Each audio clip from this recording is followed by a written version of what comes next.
Dans la maison, envahie par sa présence, arrivent les prêtres, les enfants de cœur. Ils la bénissent et déposent sur son corps des pervenches, des églantines. Elle devient croix, couronne, gerbe. Je lis sur sa poitrine, son ventre, ses bras, ses jambes.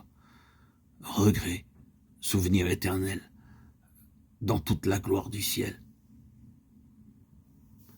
Il y avait des époques où nous étions pris par d'étranges maladies. Personne ne pouvait leur donner de nom. Elles arrivaient durant la nuit, nous arrachaient au sommeil, s'emparer de nous et d'un seul coup, nous retirer toutes nos forces. Tout ce qui se trouve dans l'air, sur terre et dans les eaux pénétrait dans notre chambre. Sur les vitres, foisonnement d'abdomen, d'aiguillons, d'élytres.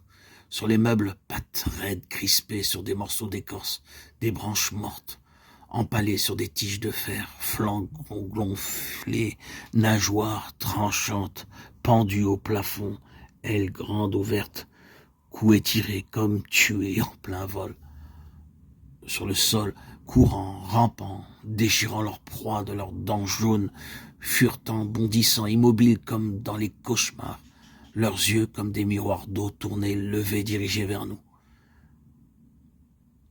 L'air autour de nous se raréfiait, notre chair se fanait, notre peau se salissait, se tachait. De nos mains tavelées, nous tentions d'arracher les draps, linceuls plaqués à nos corps.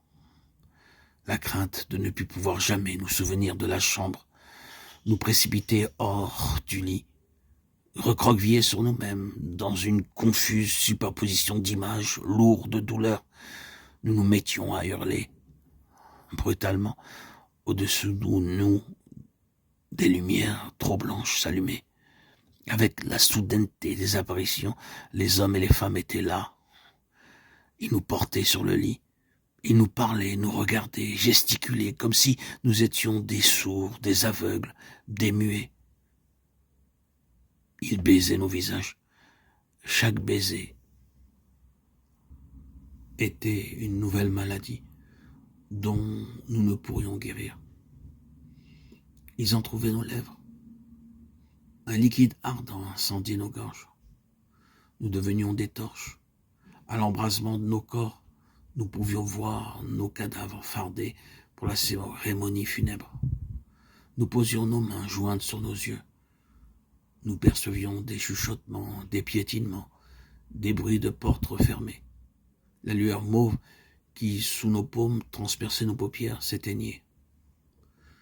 Nous nous enfoncions dans la nuit. Elle était moite et brûlante comme notre chair.